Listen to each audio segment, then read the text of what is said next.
We discuss what to make of the Baltimore Ravens offense coming up next here on Locked On Ravens. You are Locked On Ravens, your daily Baltimore Ravens podcast, part of the Locked On Podcast Network, your team every day.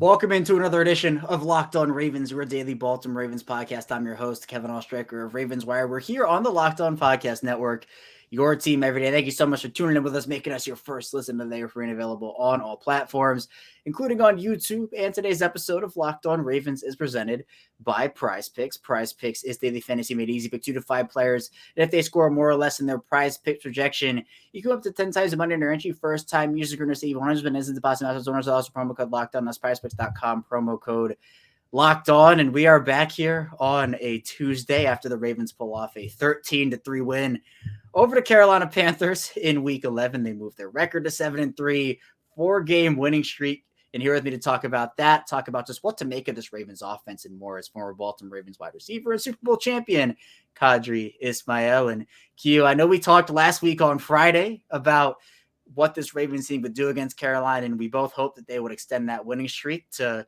4 games. And it wasn't pretty, but they got the job done. Well, first of all, I will say 13 points, and as long as it's one more point than the opponent, hallelujah. And 4 games is quite impressive. It's definitely difficult to do in the league to string together victory after victory.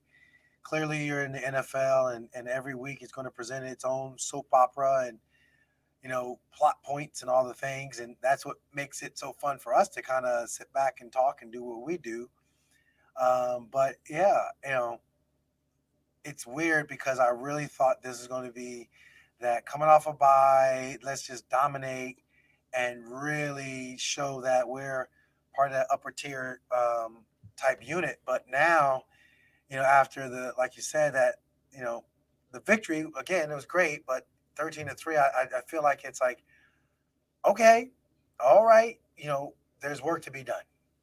Yeah, and we'll get into the offense and just really what to make of everything that's happened over these last couple of weeks in the second segment. But for this game in particular, Q, offensively, you see Lamar Jackson end up 24-33, 209 with an interception to that big defensive tackle. You have the run game. Actually, the Ravens threw the ball more than they ran it, and especially that was a little shocking to me because of the windy conditions that you had. You had 30 runs compared to 33 passes. I don't think game script necessarily indicated a bunch because it was 3-3 for most of the game heading into the fourth quarter. But were you a little shocked about how the game script happened where Baltimore ended with more passes than runs? I was shocked in one regard because of just the conditions. I was the Ravens legend player of the game, which means that every week they choose a legend to come out that obviously made an impact on the team, and I was very honored to be that legend and come on out and be introduced to the crowd and the whole nine, and it was awesome. I mean, it was as awesome as it got, and my kids were there, and it just meant the world to me to be able to share that moment with them. With that said, it was cold. That wind was blowing. And obviously, I do a pregame show on WJZ, our CBS here in Baltimore affiliate. And, I mean, it was just like, what in the world? Who turned down the temperature? So it dictated that it should have been like a strong kind of a running type game. And in the lower bowl of the stadium, it wasn't blustery, but those 20-mile-an-hour gusts, I was just ready for it to kind of take place, and it just didn't come about. So all that being said, yeah, run the ball. That's what I was thinking. This is, what Giro does, and he's going to do it well, but to no avail. Yeah, they Had a team in Carolina that was definitely the defensive performance for them, at least. Offensively, it wasn't great for either side. But defensively, Carolina's team stepped up. Derek Brown in the middle there. They have talented players on that Carolina defensive line and the front seven and even in the secondary, too, despite them being a little banged up there. So I got to give credit to Carolina where it's due. But I think for Baltimore, you have 10 carries for 46 yards for Kenyon Drake, 11 for 31 for Lamar, and then you have Justice Hill 7 for 30. So it was a little shocking to see him average just 3.8 yards per carry. They didn't really get into a rhythm or momentum with it either. But to talk about rhythm and momentum, the defense, oh man, the defensive performance in this one was exceptional. Baker Mayfield has 2 interceptions. They forced 3 turnovers as a unit. They sacked Baker Mayfield 4 times in this one. Patrick Queen plays phenomenal football. Roquan Smith plays great in this one. Marcus Peters with a fumble and Marlon Humphrey with the interception. Yeah, and then Marlon Humphrey almost returned the fumble for a touchdown, but they blew it dead. So that's what I'm saying. I said it on yesterday's show. I'm like, referees have to stop blowing these plays dead because you're stopping the play, whereas it can be reviewed if you don't. But what do you think about this defense right now? That they're firing and hitting on all cylinders, and I'm loving it. Yeah, I think it starts up front. I love and they've up front has been balling for quite a while now. I mean, they just been, we saw what they did against the Jets, and they just have not let up.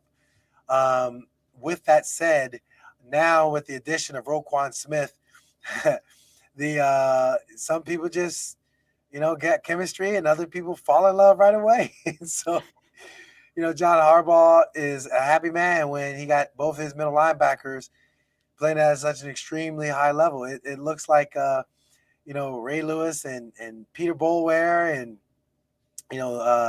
Jamie Sharper and just the whole crew. I love the fact that they are flying to the football. I love the fact that, one guy, the one play that was a big tackle for loss, you could see where Roquan, he was like there first, got him, kind of slipped off, and then here comes Patrick Queen to clean him up.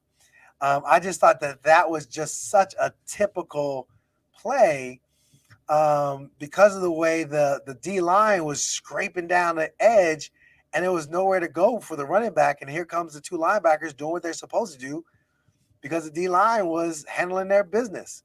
So ultimately, it makes for a fun experience. JPP doing his thing, Justin Houston doing his thing.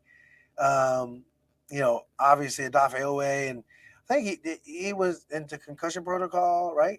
I think. Or was he? I don't remember that. Maybe that wasn't okay. So maybe I misunderstood who was, and which is no worries because I don't want him. I don't want him to be. Right. But I will say, Lo, that, all of them, the entire rush defense was present that helped the back end of things when it came to, as you're saying, Marcus Peters and obviously Marlon Humphreys, as far as them getting to Baker Mayfield and creating turnovers and pressures. So you're right. Just a dominant performance. And how big are those turnovers, especially consistently, where, again, last year they had a lot of trouble with the injuries that they went through generating those turnovers consistently. They were one of the worst turnover teams last year on defense, but now you have a team that is consistently giving the ball back to the offense, getting more chances, getting the momentum back on their side. I think it's been such a huge key for them throughout the year to continuously force these turnovers and get the ball back to their offense. It is. I mean, that's what decides games, giving your offense a short field to put up points. It's not that you can't go down a football field. Obviously, the measuring stick is going to be forever. The 2019 season under the Lamar Jackson watch as the quarterback, because like they got the ball and they marched, and it was like we just bludgeon you to death. Like 12, 13, 14 play drives. I mean, it just didn't matter. And so now you get so spoiled with that. I think, to get a short field because of turnovers. I mean, that, Kevin, you're living large. You get a short field and you get an opportunity to score, offset, short field. That's what you want. So I think ultimately this is a team that when you look at it, if they can create those turnovers, it's just going to bode well. later on down the line when you do face those upper tier teams, the Kansas Cities, the Buffalo Bills, teams like that, the Miami Dolphins, you're going to be seeing them again. You're just going to see those upper tier AFC teams. What the heck, Tennessee? I mean, Tennessee, they're making their presence felt too. So kudos to the defense for creating those turnovers. Yeah, and really, we saw the offense gain the momentum when the defense gave it to them. When the turnover started, the crowd got pumped up, and the defense is celebrating in the end zone, and the offense feeds off of the short field and is able to punch the ball in. And I think that is, again, where it is so important for the defense to help out your offense when the offense is struggling, and vice versa. The offense can help out the defense. We've seen that Baltimore offense bail out the defense multiple times. We've seen the defense bail out the offense. So it is really a joint effort, even with the special teams thrown in there as well. But coming up, we'll be diving into that Baltimore offense and just what to make of everything over these past couple of weeks with the Bucs game and the Saints game and even that Panthers game coming up next on Locked On Ravens. But first, this episode is sponsored by Turo. And Turo is the world's largest car sharing marketplace. With Turo, you can book any car you want wherever you want it from a community of local hosting and browse a huge selection of vehicles from just about any occasion or budget across the US, UK, Canada, and coming soon to Australia. You can book a spacious SUV or a minivan for a family road trip. You can get a classic luxury car for a special event, birthday, or even a holiday. You can find affordable economy cars if you're on a budget and just need to get from point A to point B. And you can test drive the new electric vehicle you've had your eye on to see how it fits your everyday life. Many Turo hosts can even deliver the car right to you. Every trip is backed by liability insurance. Terms, conditions, and exclusions apply. Forget boring rental cars and find your drive at Turo.com.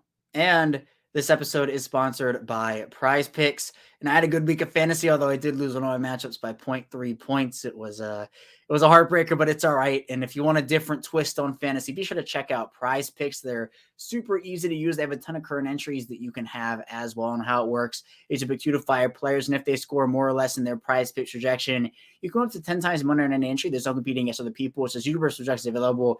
PrizePicks offers projections on any sport that you watch, including the NFL, the NBA, the MLB. You have NHL, PJ, college football, college basketball, and more. Entries can be made in 60 seconds or less. It's that easy. They have safe and fast withdrawals, and they're currently operational in over 30 states and Canada. Download the PrizePicks app. Go to PrizePicks.com to sign up and play daily fantasy sports. First-time users can receive 100% instant deposit match. Also, $1 promo code Locked On. If you deposit $100, PrizePicks will give you $100. You deposit $50, PrizePicks will give you $50. Don't forget to enter promo code Locked On at sign up for an instant deposit match of up to $100. We're back here, our second segment of Locked On Ravens. Kevin Ostraker still here with Qadry Ismail and Q. When you talk about the Ravens offense, I mean, you mentioned 2019 in the first segment where, again, the Ravens offense was 9-minute drives, 12, 15, 18 play drives, and it was just bully ball. You would run it down the throat of that offense, and the defense, and you would even the offense would put up like 30, 40. The first game in 2019, they put up almost 60 points. So that 2019 offense was something, but we're not in 2019 anymore. Obviously, we are in 2022. And the Ravens, I think, have been trying to find that identity once again. I think it's on the ground still, as the Ravens are still a very good rushing team. But it's interesting to kind of just assess where they are right now as an offense, because the first half, even just starting in week 8, first half of week 8, tried to throw the ball a lot, didn't really work out all that well. Then you have the second half where they begin to run the ball, and all of a sudden, everything opens up for them. Week 9, that was a dominant front-to-back performance for them. But then week 11 comes after the bye. You mentioned it. Coming off of the bye, you maybe expected a bit more offensive firepower, especially with how good Baltimore's been off of their byes. So where are you with this offense right now in terms of what they really, truly are? Yeah, no, I think this offense, if we were to grade them coming out of the bye and what we've seen in the first part of the season, I mean, to their standards, a B minus, maybe even C. The standard that is for the rest of the league for a 7-3 team, sure, you could say B plus, you could say A minus. Why? Because they're finding ways to win, and that's just the bottom line, and they're doing what they do. But again, 2019 is always going to be the measuring stick. At the same time, what this special generational talent guy is about in Lamar Jackson, you also realize that, yeah, from a bigger picture of things, you got to be better as an offense. He he has said from day one, we got to win. I got to win. We got to win and win the Super Bowl, period. I mean, he's always been saying that. He's not, relented off of that. And you know what a Super Bowl winning team or winning formula looks like. You know that, yeah, we're not unrealistic and thinking, you could put up massive amount of points all the time, but against the lesser teams, 13 points is just, yeah, it's okay. Against lesser teams, you really want to dominate, and you don't miss guys on crossing routes, or you don't miss guys, threading it to the back of the end zone. Against the New Orleans Saints, you just don't. And so I think the standard needs to remain high. I don't think you need to regress, but I also think there's some I don't know, soul searching or whatever or however. I think there's the plays that need to be there, but I think the execution of them are somewhat lacking. And then I also think that some of the way in which the rhythm of the play calling is kind of off a little bit as well. Yeah, and you mentioned execution, and I will give Lamar Jackson a bit more credit than the stats, I would say, because he had some drops early in that game from his receivers and pass catchers, especially on that first drive where it was 6 passes and no runs. And yeah, Patrick Ricard dropping a wide open pass, and that was called back anyway, so it wouldn't really count in the grand scheme of things. But Mark Andrews had a drop, James Prochet had a drop later in the game, Kenyon Drake had one as well. Are you concerned about the drops? I mean, it was a lot of drops in one game. No, I mean, I'm not blaming the weather. I just know that it was unusual weather. So it can have an uh, somewhat of a factor. But see, here's the thing, Kevin. Like when you look at where Lamar is placing it, I mean, he's placing it in good spots too. So you're right. You do give him a pass. It's not like they're ugly passes. There's some good balls that those guys they come up with. We've seen James Prochet make the contested hard catch, so that really surprised me. Then Kenyon Drake. I mean, bruh, you catch that in stride, you got some room to run. Um, the Mark Andrews thing is a little bit perplexing, and I know from a Mark Andrews standpoint, he's a go-to guy. So let's just get right into it. Devin Duvernay, we keep talking about him. Uh, G. Rowe keeps talking about him. Obviously, John Harbaugh keeps talking about him. But here's the thing. So if Mark Andrews, who didn't catch a ball in the one game, comes back in the Tampa game, now all of a sudden you just lighten it and getting it up to him before he kind of shuts it down. Then you come back in this game because of him shutting it down, and then he comes out in this game and you just like throwing it to him, and you're called, those are called design plays to him. Okay, you're saying, I don't know if that's John covering up or if it really is plays that are going to Devin Duvernay, and I gotta go ahead and look at some tape and see what I see, and maybe, okay, sure, maybe they are, but some of the tape that I am seeing, I'm like, yeah, Devin isn't really the focal point. So if you're not making him the focal point, but you keep on saying you are, like if I'm him, I'd be frustrated. To be perfectly honest with you, I'm like, yo, like I was starting off hot. I was ready. And here comes the doubters and haters. Let's just say haters. Haters are the fans who don't really know what they're talking about. Doubters are like, man, is it ever really going to happen? We believe in you type thing. So I think for him, I would be frustrated because if you look at like there are some plays to be made, and sure, Demarcus Robinson is definitely put himself in a great position to show he's worthy of getting balls thrown his way. He's making some plays. I'm not saying that, but shoot, look around the league. There's opportunities for multiple guys to eat at the table, and if you trying to throw it. If I'm Devin Duvernay, I'm like, yo, I'd love to be one of those guys to eat. I'm not gonna go. I'm not gonna go. Who's our guy, Hollywood Brown, and tweet out, I'm a soldier. I need to get the ball. I'm not gonna do that per se, but I am gonna be like, yo, what, hey, bro, what do I need to do? Like I'm stepping out and saying, like Y'all saying y'all want to use me. I'm here to be used. Let's do it.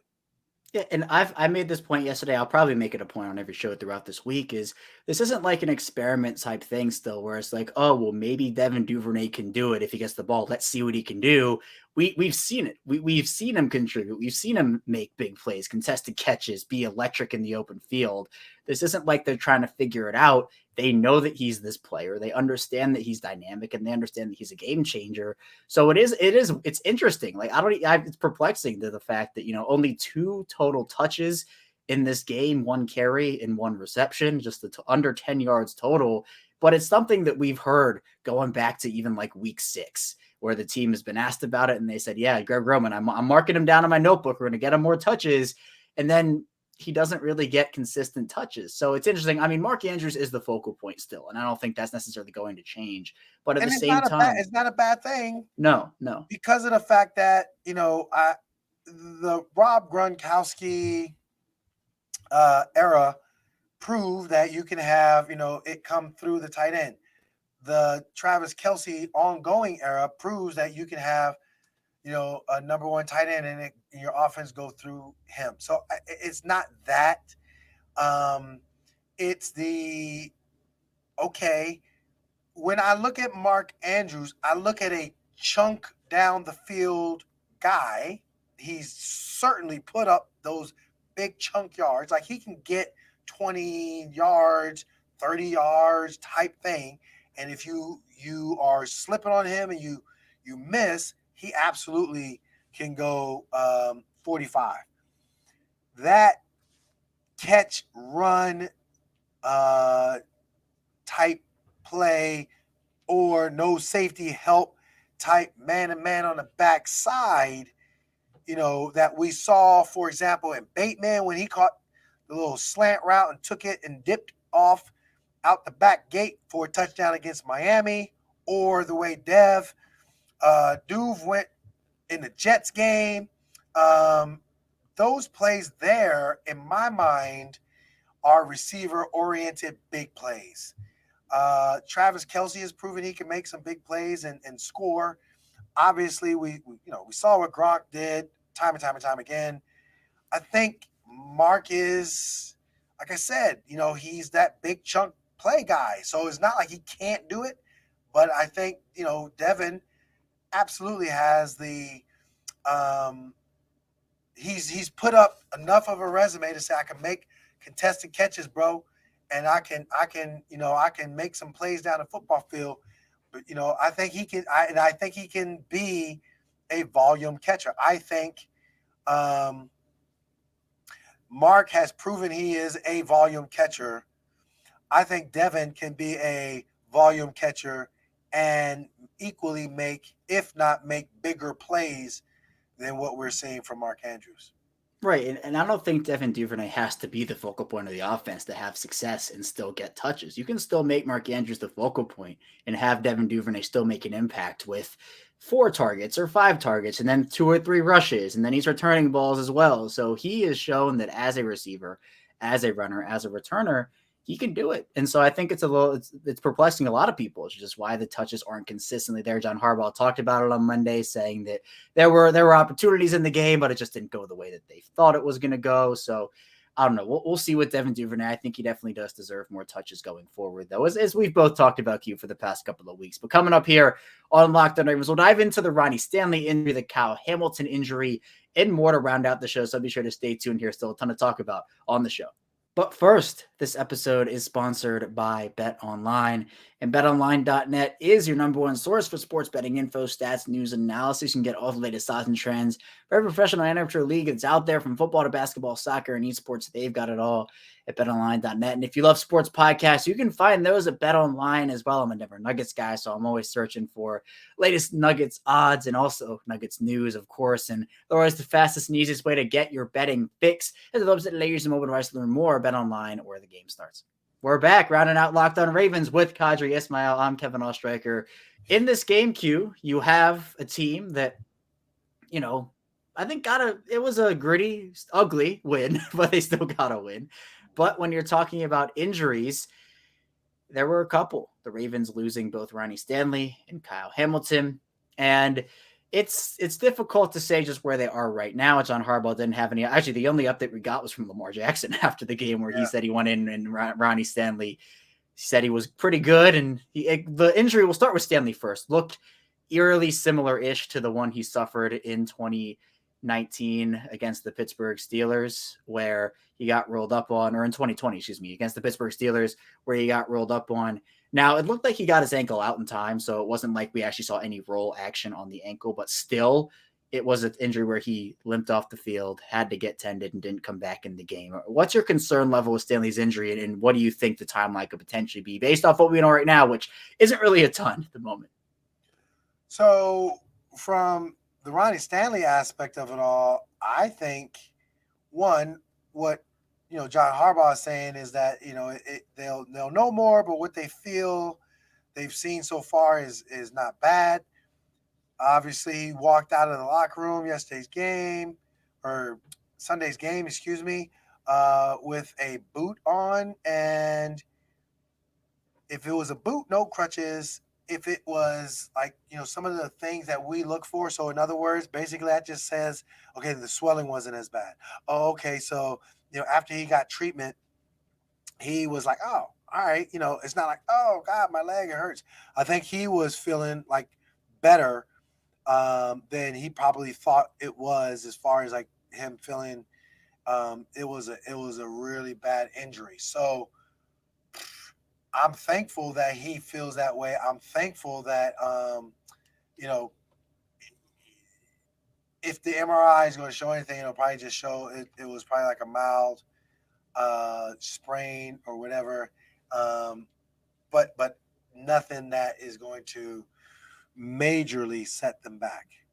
Right, and it would be key if they were able to get him back on Sunday. It'd be so huge for them. If not, they have the options there. Passion McCary, they have Daniel Faalele as well, so maybe they could fill in for as long as he's out for. But the other player, Kyle Hamilton, he got rolled up on too and was having trouble getting off. It looked like at first it was his hamstring. He kind of looked like he was favoring his hamstring, but Baltimore classified it as a knee injury. He was at least, I guess, caught, where he was caught on the camera during the post-game speeches that the Ravens put out there on social media standing up. So people have speculated based off of that. But based off what you saw in that injury, do you feel like this is something that is going to be serious for him, or do you think he'll be all right?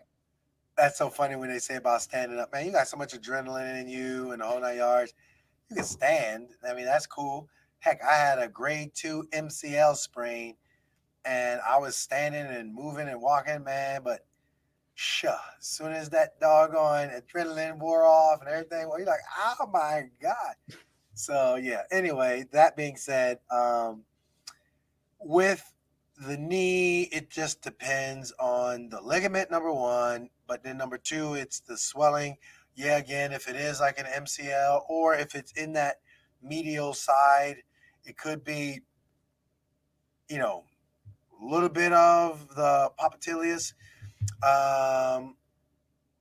It could be, we pray not necessarily, meniscus. Those are minor things to kind of be considered. Or it could be like a bruise, and that's something where it depends on the severity of the bruise. All those things are where, I think John Harbaugh is feeling like, all right, we're not like, oh boy, this is not good type thing. And the x-rays and stuff that he was saying that the preliminary reports weren't so bad. Yeah, and so Harbaugh did say on Monday that both guys are trending in the right direction. We'll see what that means as the week goes on and continues. He also said that Gus Edwards and Deshaun Jackson should be back for Sunday, so that is good for them. So hopefully that will remain true and those guys will be back on the field. But let's talk about those replacement guys for him, for Stanley and Hamilton. So I mentioned McCary, I mentioned Faalele, and then safety-wise, it would be Geno Stone stepping up, Chuck Clark, obviously a big player in there as well. They're still down Marcus Williams. So what do you feel like the safeties would be like and the offensive tackles would be like if those guys had to miss, I don't know, maybe a week or maybe a couple weeks? Yeah, it's interesting. I don't think it would change too much in some regards, but, I think, Kyle Hamilton has been playing, some lights out type football, with his tackling, open field tackling. They're not rushing the ball and dominating, the Ravens defense if the safeties aren't doing their job, and Kyle was out there holding his own. I think with Ronnie Stanley, if he misses some significant time, absolutely Faalele. He stepped up and looked really good. But man, I'm telling you, just the way in which Ronnie made it look easy, and that's what makes him an All-Pro. That's what makes him look so good, is because the great ones they make it look easy, and he made it, bro. I clearly played with one of, if not the best left tackle in all of football, and Jonathan Ogden.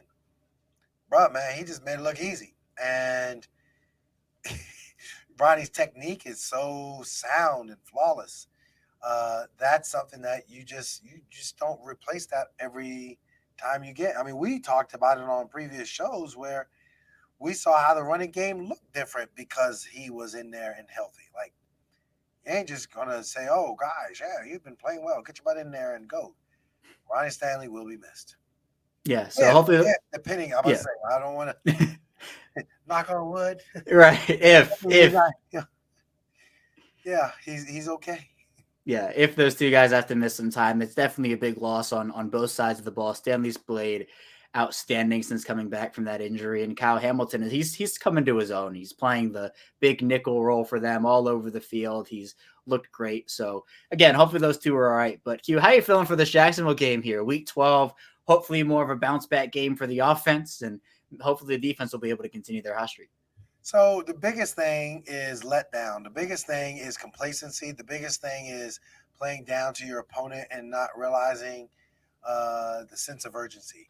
All those things are so real. We're all human. This game is I've been in those type games where you just think, from the outside, oh, they got it all figured out. And then you look, you're like, yeah, I'm not so sure. These guys have things trending in the right direction. So, yeah. Shoot, I hope that the offense was rusty, if you will, coming off of the bye, and it was a Thursday night type of a thing, Monday night type of a thing. I hope it was just the longevity away type thing. But at the same time, I also know that Jacksonville is just not where they need to be. So let's go ahead and take it to the Jags. Yeah, this probably isn't their year, but they're building something for the future. I think they're better than their record indicates, and it's again something where you cannot be complacent. I 100% agree with that. This is an any given Sunday league, as we saw against Carolina in Week 11. So hopefully a bounce back is in store for the Ravens as they look to improve that winning streak to 5 straight games. It'd be so huge for them if they're able to do that. But Q, that's all I have for you here today. Thank you so much for hopping on with me. And when we're back next week, hopefully this is an 8-3 football team continuing their dominance, because 5 straight wins sounds so good. Oh my God. Get to that 8th win. Separate yourself from your division guys. The Bengals, they're looking, okay. Obviously, the Steelers are kind of fading a little bit, but set yourself up, put yourself in position in the driver's seat in your division. Yep, they are currently still first place in that AFC North, and they have the tiebreaker over Cincinnati. We're going to get into the stretch of divisional games, though, coming up in a few weeks here. But that's all I have for you here today on Locked On Ravens. Thank you so much for tuning in. When we get back here tomorrow, we'll be diving into more Ravens content, of course, so be sure to stay tuned for that, and I'll see you right back here tomorrow.